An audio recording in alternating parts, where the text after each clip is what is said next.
Dollar. Dirt and money, no soul. Had to go and get it, ain't no time to kick it. Got a stack and flip for my foes. Dollar. Please tell me you can hear me. Don't turn your back and don't neglect me. Just let me know if you need me. Dollar. Let me watch out for my partners. Keep my money long, get my team strong. Let me run away from my problems. Yup, what's good, original crew, man? We're back. Not a new Mr. Ballen. Throwback Mr. Ballen for us. We have Don't Buy This Serial Killer's Mansion. See already on some stuff like that. She already said, like, if she know the history of, like, certain homes, she ain't getting it. And that's the thing, if I know, but sometimes people go into situations, but you can't, like, man, I ain't gonna lie. Whenever we do buy a crib, if it's not like newly built, yeah, I'm asking. Oh, even on newly built, with the land, what was on this property beforehand? Like, did anything, especially up here? I ain't gonna lie, up here, ain't no telling who possibly died. This used to be a battleground. Yeah, but with that, I'm like, that's an old Civil War. Civil War battleground area. Yeah, I know. But with that, I'm like, okay. Because it's everywhere. Yeah, everywhere. It's a lot of places, so yeah. I'm saying like here. Yeah. Just speaking here, because this is where we at. Yeah. But yeah, so it's kind of hard to be like. Yeah. Yeah. But this is different. This is like on some, like, I'm in the house. Yeah. And they don't tell him what he did in the house. So, right. With that being said, make sure y'all check out the links in the description box. Down below. You already know where to go. If you want to first support, all you got to do is check out down below. Also, if you enjoyed today's video, like it with a thumbs up. And don't forget to hit that what? That subscribe button. Why you saying? Because I was trying to decide if I wanted to say how you said it. Don't forget to just do and don't forget to hit the subscribe button. All right. That's my Valley Girl voice. Don't hit the subscribe. Let's go, man. Let's check it out. Let's see what's about. Before Herb Baumeister would become a prolific, horrible serial killer, he was a pillar of his community. He was a doting father. He was a loving husband. His neighbors enjoyed spending time with him because he was high energy and he threw great parties. But what people didn't know from outward appearances is that he was schizophrenic and had been diagnosed at a young age. He also had this deep obsession with death and dying that he could never quite shake.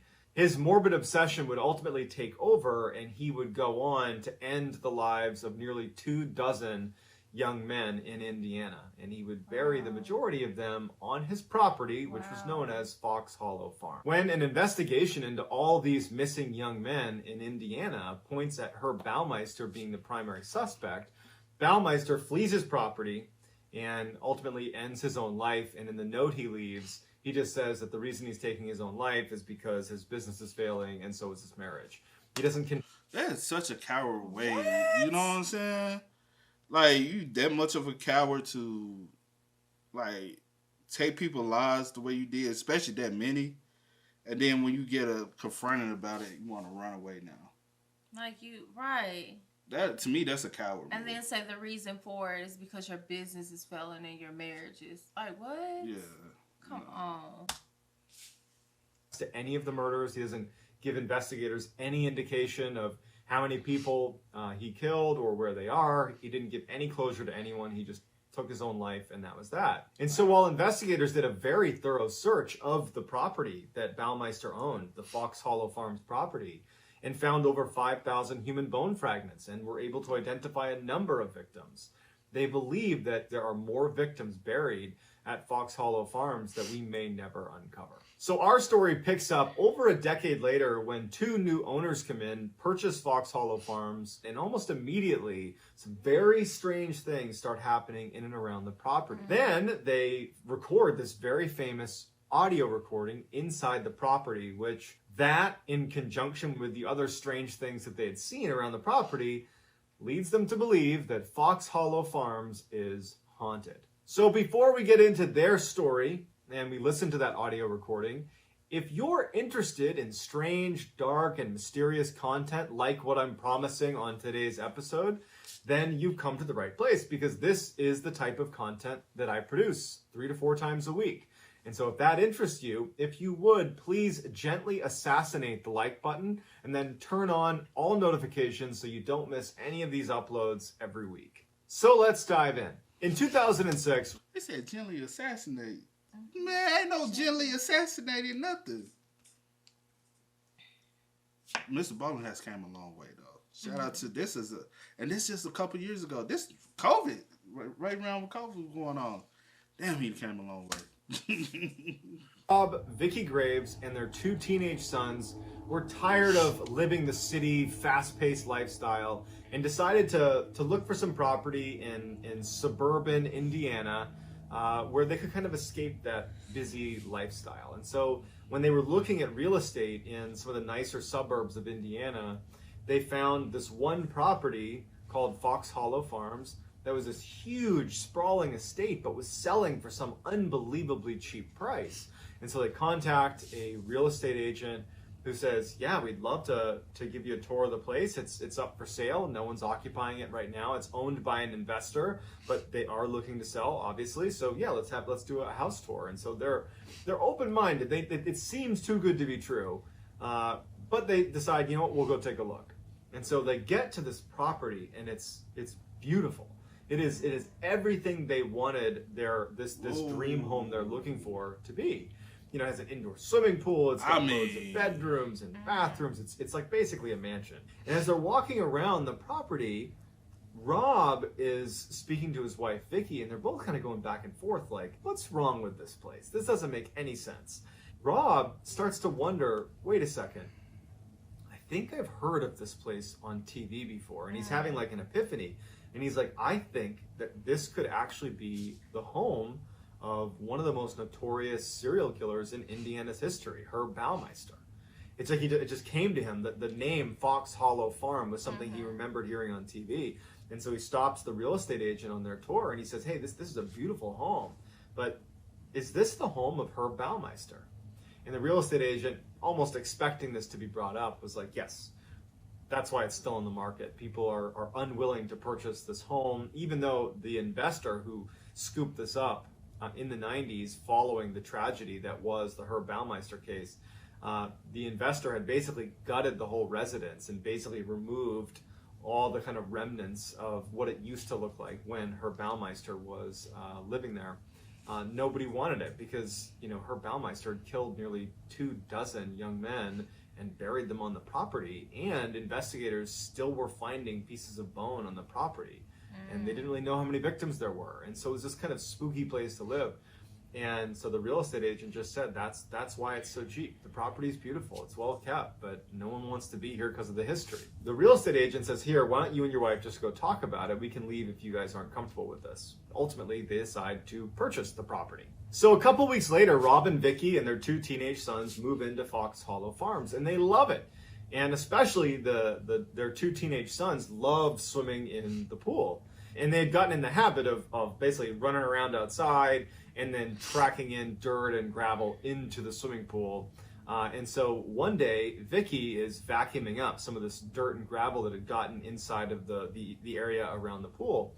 And so she's vacuuming up the gravel, and all of a sudden her vacuum cuts out. And in fact, the power cord where the vacuum was attached to had come undone. And so she thinks, oh, I must have yanked on the cord and pulled it out of the outlet.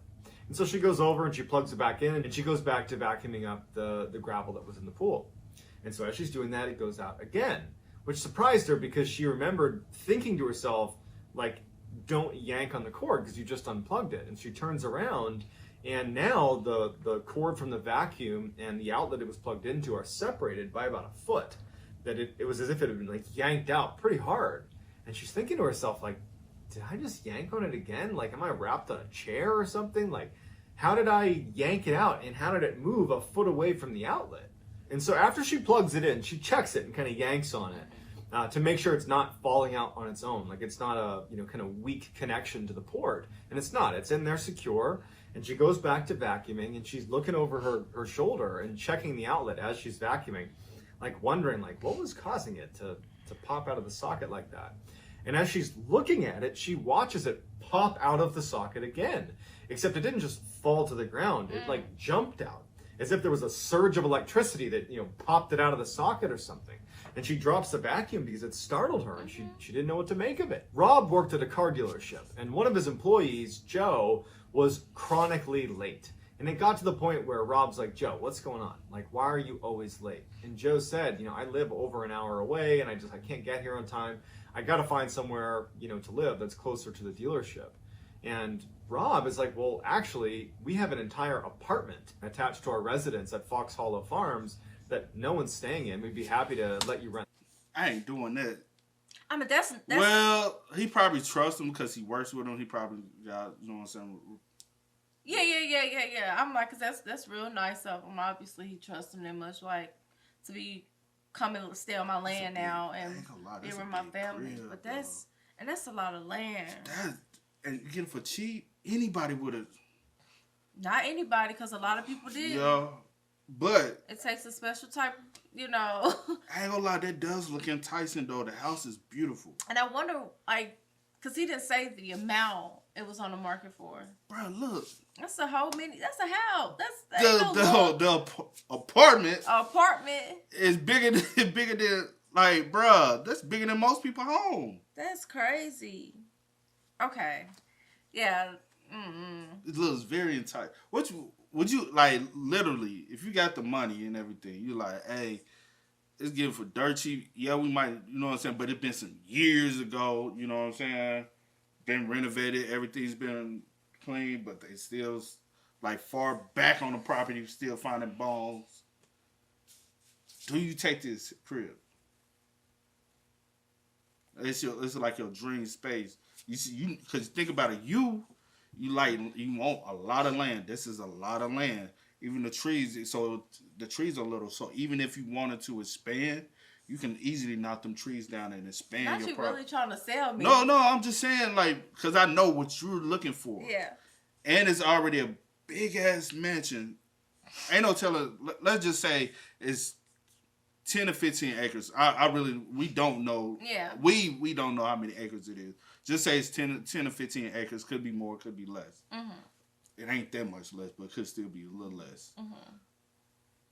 Say, for instance, they said, hey, you can have all this for $700,000. Mm-hmm.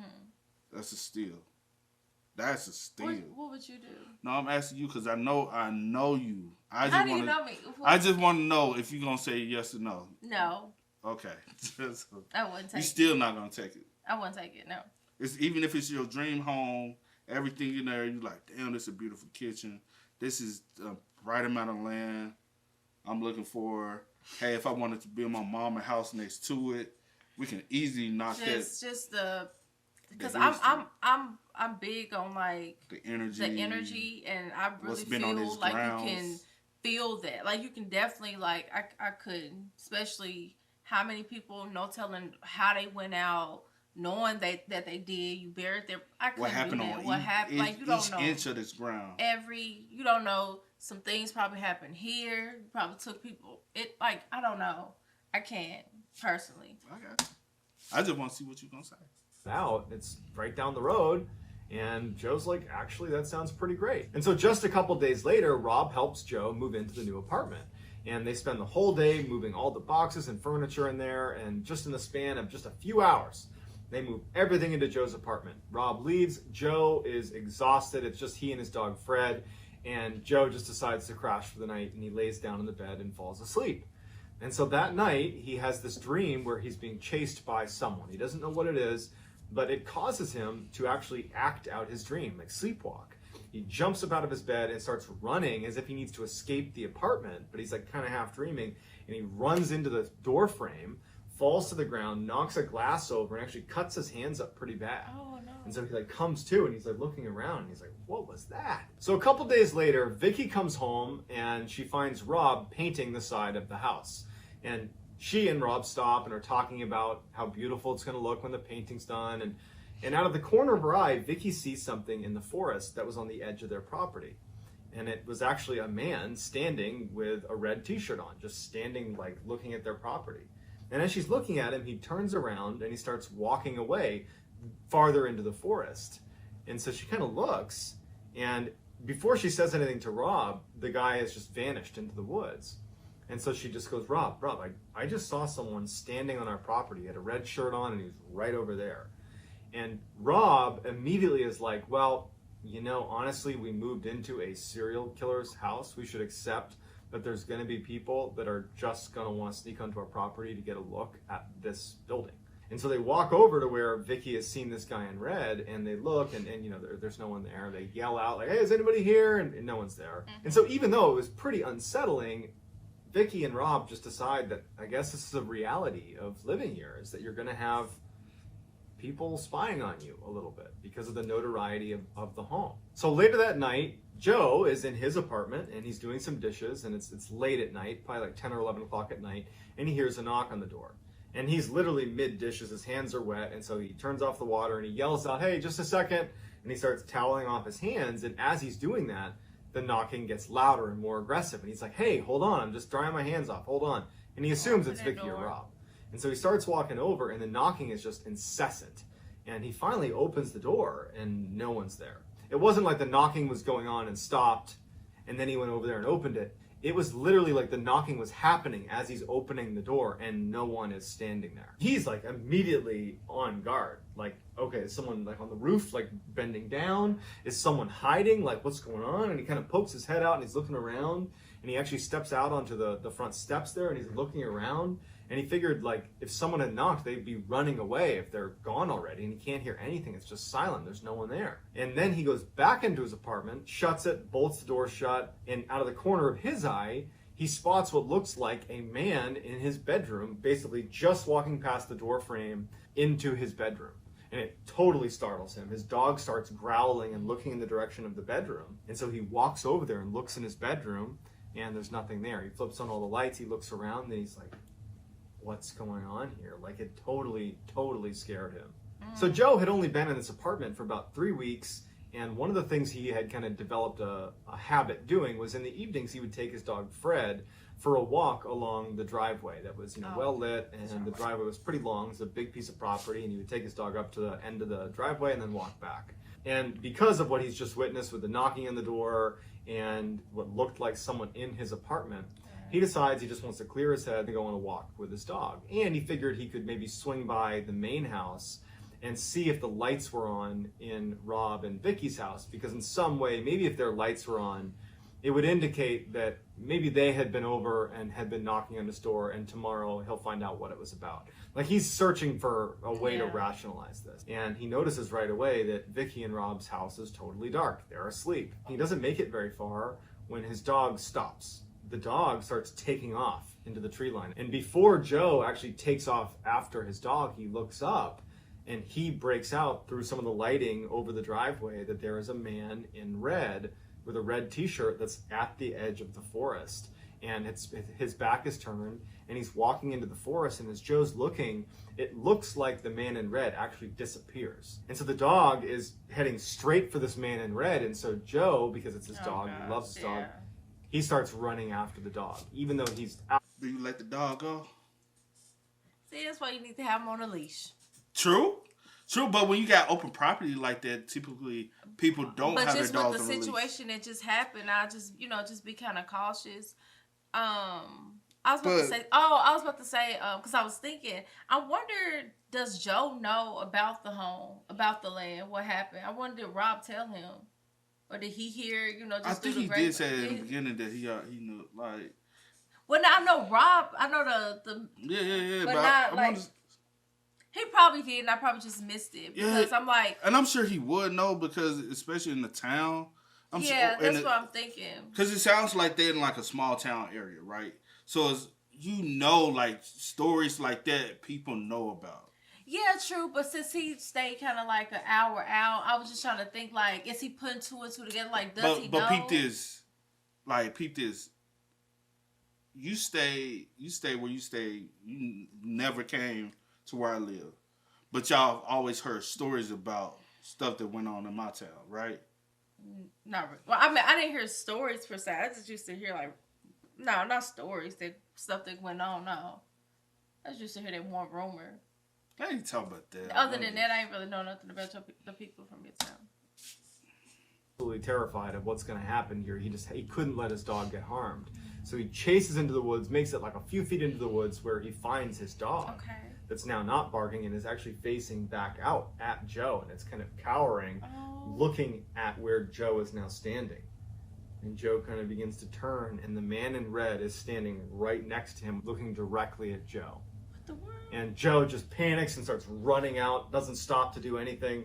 The dog follows Joe, and they run back to Joe's apartment, run upstairs, shut the door, shut the blinds, lock everything, and they just sit there. For the rest of the night, Joe is literally checking his window and looking outside because he doesn't know if he just saw that or not, because that person in red had vanished a minute ago. He thought that perhaps he was convincing himself that he saw someone in red because he had just seen like a ghost in his apartment like a few minutes earlier, and he's starting to think that maybe he's just kind of hallucinating all this stuff, or that he's imagining all this stuff. So he wasn't quite prepared to go tell Rob and Vicky or do anything about it. So he just spent the night basically looking out his window and making sure no one was coming into his residence again.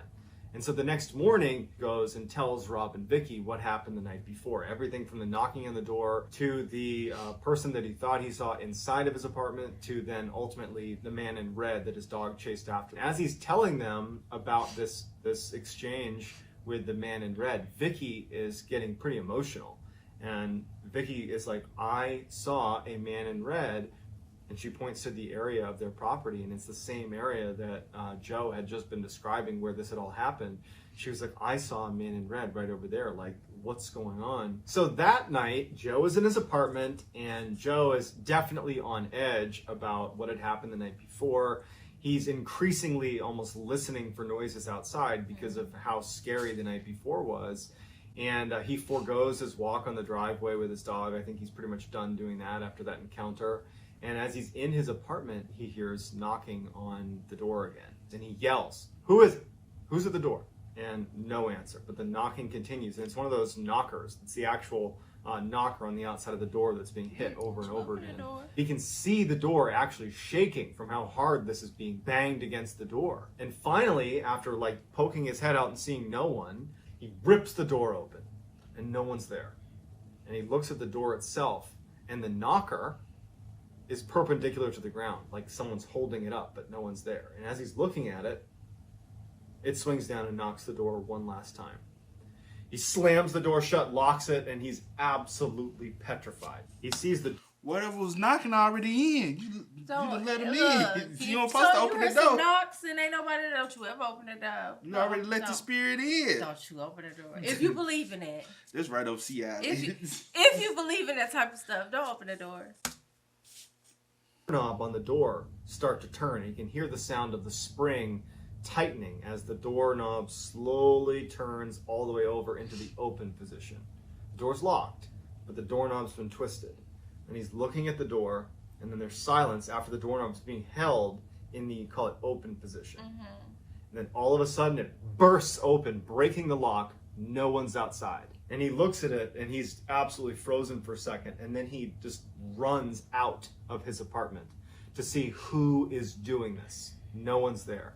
When he turns around and looks into his apartment, he sees a man in white, not in red, who is soaked head to toe, screaming and running towards him, who runs out of the apartment past him and vanishes into the air. And so he takes off. Joe, he's not sticking around, grabs the dog, runs to Rob and Vicky's, and he goes in and tells them what happened. Joe, Rob, and Vicky are so scared that now they're not trying to rationalize that this wasn't a ghost, let's say.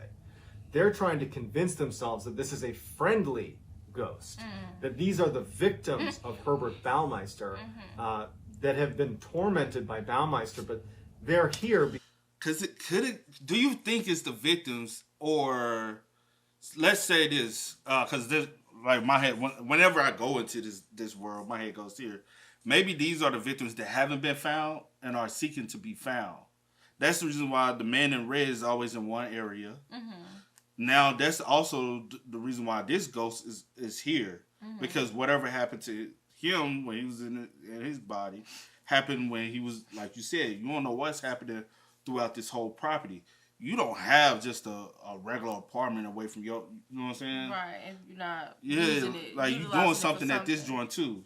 Yeah. So it's a possibility those spirits or ghosts or whatever you want to deem it or call it, the one that is haunting this area is because whatever happened here is not allowing him to rest. And the one that's out there with the red, the reason why he's always in the same area, maybe he's buried back there. And he's wanting somebody to discover his body. Mm-hmm. Do you think that could be possible? Possibly. Come on, see, you ain't giving me nothing. You over here dead, bro. Like, what do you want from me? And then we'll get off camera, y'all, and she'll have so much to say, but won't say it. Baby, what do you want from me? Open your mouth and speak and say your thoughts. You asked me a question and I answered it. I said possibly. Yes, these are probably... What is going on in your head, dude? Nothing's going on in my head. I'm just listening to the story. Wait, to the end. Again, if you believe in stuff like this, because I have to, reiterate that, because a lot of people don't. And I said I do or don't. I'm just saying. But, what was your question? Oh, yeah. It could possibly be spirits that probably haven't been found because they did find a lot of, And they were still finding. It was like, it's possibly more. Like, we don't know how many. You know what I'm saying? And it's maybe there are still spirits there that wasn't found that are just kind of like lingering around because they haven't like really crossed over and gotten like that closure. Like if you... When their body still hasn't been found, so they're still unrested. Basically. And then this food and off this, he ain't even here no more. Herb. Yeah. He been able to escape. Yeah. The fuck? Baumeister that have been tormented by Baumeister, but they're here because they're trapped here. That man you saw in your apartment, that was a victim of Herbert Baumeister, escaping from Herbert Baumeister. The man in red, that was a victim of Herbert Baumeister. We're dealing with the victims here because so many people had their lives snuffed out here. And so it isn't really calming them, but it's like they're creating a narrative that fits what's happening. Because without a story, this is impossible to understand. And so they really start to believe that what they're experiencing is a haunting, but it is of Herb Baumeister's victims basically acting out their final moments or kind of leading them to, what happened to these victims. And so that night, Joe, Rob, and Vicky start going online and researching who the victims were, the known victims of Herb Baumeister. And there's images of all of these different victims. And as they're scrolling through all the pictures, Joe stops them on one and he goes, "That's the guy that was in my apartment. That looks exactly like the guy that was soaking wet, screaming, that ran out of my apartment." Like, that confirms, this is a confirmation to the three of them, that the entity they're experiencing in this property is definitely the victim. So they do feel reassured at this point. Scared, but reassured that these are the victims. And so they start really aggressively researching the Baumeister case, and they come to realize that there's actually a number of victims, more than likely, that have not been uncovered, that have been buried on this property, only lending in their mind more credibility to the idea that this is a property that is haunted by the victims of Herb Baumeister. And so after a couple of days where there isn't much activity, Joe decides to go for a walk in the woods in the same area where the man in red had been seen by Vicky and by himself a couple days earlier. And he just decides, in broad daylight, I'm going to go for a walk with my dog out in the woods. And so he starts walking in that direction, and literally sitting on the leaves, like practically on the trail in plain sight, is a human bone. It's a femur bone just sitting on the trail. Like, the idea that bone wouldn't have been located during the extensive search for bones on this property is nearly impossible. To Joe, the way he described it is, I feel like that bone was left there for me to discover it. That the man in red, who was more than likely a victim of Herb Baumeister, had led me to finding that bone. And so they believe, Joe, Rob, and Vicky, that when they send this bone in for forensic analysis, that they'll determine that this was another victim that perhaps hasn't been identified yet. And they're kind of expecting it to be the man in red, whoever that was. And so they end up calling, Rob ends up calling the lead detective from the Baumeister case and says, "Hey, we found a bone. And so they submit that and they take it in as evidence. And Rob asked the lead investigator if he would mind coming to the property and just kind of explaining to them, where things occurred on the property relative to the Baumeister case. Where did all the tragedy unfold? Like, where were people buried? Just to give us a sense of what we're dealing with here. And so the investigator agrees, and the investigator comes out, and the vast majority of the killings happened in the swimming pool, where Baumeister would basically lure young men to come to his property to go swimming. And as soon as they got in the pool, he would strangle them to death. And the weird thing about the... Is that possibly why they keep pulling the cord? Because he would probably use a cord. Yeah. And I had already kind of like figured, I'm like, something definitely, I didn't think all, but I was like, something definitely went on, like in the pool, like with this one is soaking wet. I'm like, that has to have been like the and he pool. could have probably took him back to the, what's called, and like a little apartment joint. Just until he like went maybe and buried a hole. I mean, dug a hole. Like, I don't know. And he probably held him captive in there, and he was able to take off running one time. And Herb came banging at the door. That's why you always hear the banging. So, and as soon as he opened it, he took off running. You get I don't know. I'm just I get what you're saying, but this sounds like a movie, though. This is sad. This sounds low key like a movie, man. As soon as they got in the pool, he would strangle them to death. And the weird thing about the pool area is that Baumeister was, a psychopath, and he had put mannequins all over the inside of this swimming pool that had like party outfits on. And so there are these very eerie pictures of the swimming pool with like mannequins all around the outside. And it was basically a place where he lured his victims and ended their lives. A couple days later, Joe is in his apartment, and he's doing some work at his computer, and he hears a metallic scraping sound coming from his kitchen. And so he goes over to his kitchen, and he finds that all of the knives that were in his butcher's block have been pulled out and lined up neatly in the bottom of his sink, like very neatly arranged. And he's looking at it like, I didn't do that. And he turns towards his workstation, like as if to like look around the room, and he notices on the island that sits where he was standing right in front of him, a little bit low down, like halfway up the island, there was all these fresh cut marks in the wood, like quite a number of cut marks across the wood. And he's looking at that and he's thinking to himself, is this one of the victims telling me that, perhaps they had been attacked with a knife right here in the kitchen? He's thinking like it's his duty to try to figure out which victim this was and what happened to them. And so he gets his iPhone out and he turns on the voice recorder and he starts recording and asking some questions of the room. And he first make sure to turn off the TV, turn off the AC so it's quiet. And so with his recorder, he starts asking, like, who's anybody here? And there's silence. And he's like, who was the person in the kitchen? Who was walking through the kitchen? And there's silence. And then when he asks again about was there anybody in the kitchen, his dog starts growling and reacting to something in the room. And now Joe hasn't heard anything. He's not heard any confirmation that there's someone in the room. He actually felt quite silly doing it. He takes his phone back to his computer because he takes his dog growling as maybe somehow confirmation that there was something there, and he downloads the audio file and he listens to it. And as he's listening to the file, right after he asks about is there anybody in the kitchen, he gets a response. Who keeps walking in the kitchen? Who's in the kitchen? The married one. And so as Joe is looking through all their... Did you get that from it when you heard it? I couldn't really make out what it said, honestly. And then now, if you do go back and try to listen to it, you're going to automatically hear the married one. I probably because your mind going to force you to hear. That's just typically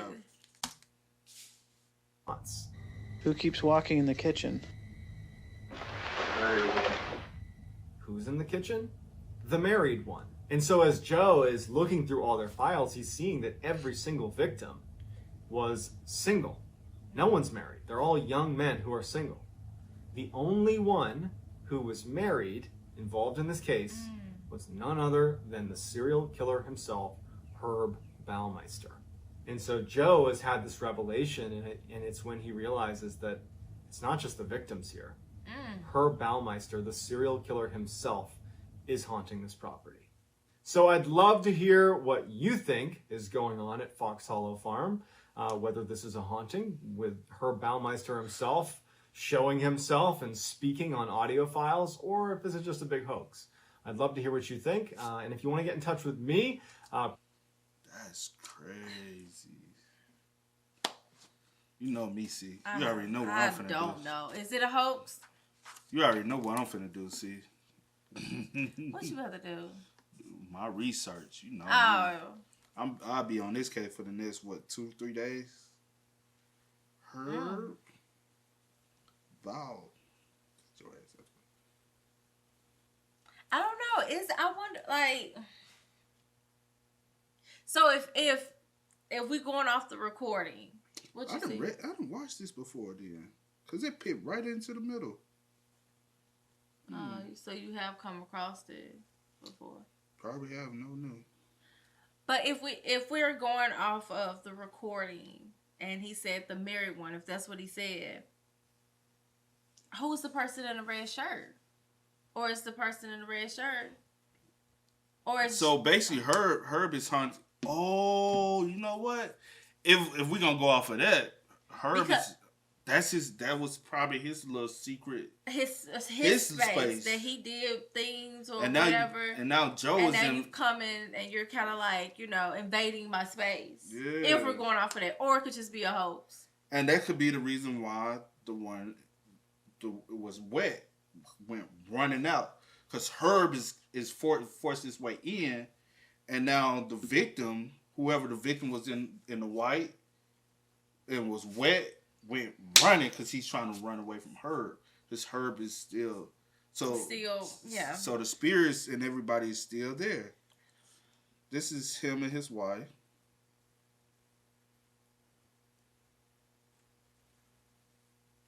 That's crazy. Is this a video? Yeah. Oh. I'm like, how they got on there for a long time? Still images. That one picture, he looks very cuckoo. Which one? That first one? That first one. Like, he just looked like very... He looks like a lot of people. Cuckoo. He looks like a lot of people, though. Yeah. A lot of men look like him. I said cuckoo, yeah. That's crazy. So you know me, I'm finna try to... Because where the... But for sure, I guess you can definitely say for sure like, because even if people feel like it's a hoax or whatever the case, like as far as like the stories of them like kind of seeing or hearing like the knocks and stuff like that, and putting that information out, even if that's the case, and people may not want to believe that, we do know for sure that something happened on the property. We do know for sure that this man was a serial killer. We do know for sure that he buried his victims on the property. Yeah. So those are things that for a fact are true. But my thing is, damn, this all happened in the 90s. Like, so the story, because he said it happened 20 years later. Something happened 20 years later. Well, right there it said it started in 1980. Right here. Span of the crimes. From right here. From yeah. To 95. To 95. But he said here the family bought the house. He said like 20 years later, didn't he? I don't want to. If you didn't write it down, I won't remember like that piece of small detail. Well, kind of not small, but I won't have remembered. Because they renovated the property and everything. Mm-hmm. Oh, man. Oh.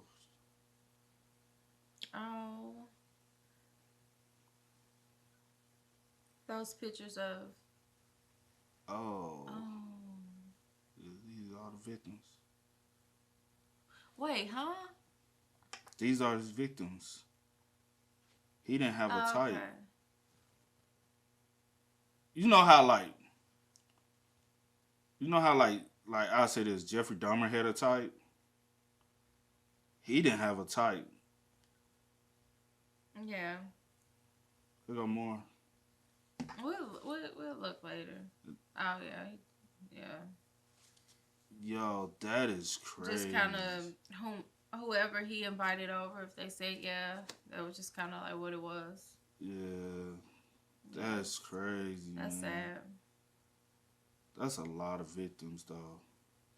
Oh, like, and it's crazy how many like serial killers there really are, though. And so many walks amongst people and get away with it day after day. Because my thing is with him, he literally had the property, the land, the escapes to be able to. What the fuck did he do, like, as a job to even have a house with that much land and property? You get what I mean? Yeah. To be that secluded away from everybody. It just said he was an American businessman and suspected serial killer. He was in Westfield, Indiana. Mm-hmm. Most of whom were last seen at gay bars. So most of the men he got were, and then all of them his murder spree happened around the same time Jeffrey Dahmer's was going on. Because Jeffrey Dahmer's was in the late 80s to early 90s. His was from the 80s to 90s. I'm trying to see what year they bought the home, but I can't find anything right now because I want to take a... Oh, yeah. Because you can do some research and try to see, like, when the last time the property was sold and all that stuff. Mm-hmm. You can find that information out. Damn. But... And that's just land nobody will ever be able to really get peace in. Mm-hmm. Just wasted land. So the house. Because when I looked, it said that Vicky, Rob and Vicky, currently still owns the house, but I don't know if they still, it says that, but I don't know if anything has been updated since, and if they actually do. Oh, it's a whole movie.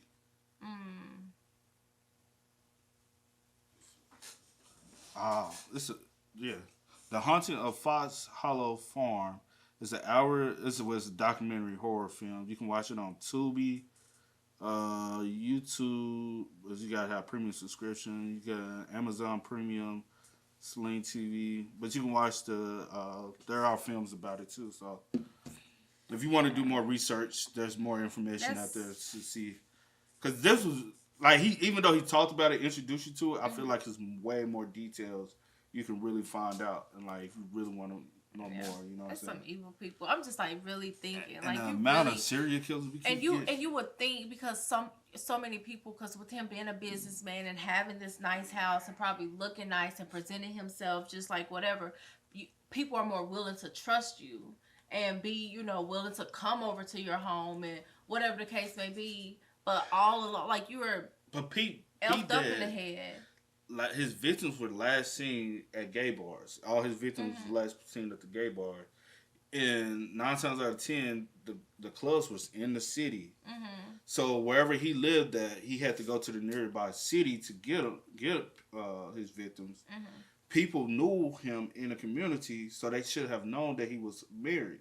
Or had a family. I'm thinking that, and so why wouldn't people be like, "Hey, what are you doing Herb, here? What you doing here?" I know, and not even just that, because I'm also thinking when you invite these people back over, because your pool was an indoor pool, right? I don't know where it was in the house or what part it was attached to, but me, being a wife, I'm gonna be like, why are you inviting all these random people over here all the time? And then did he have kids too?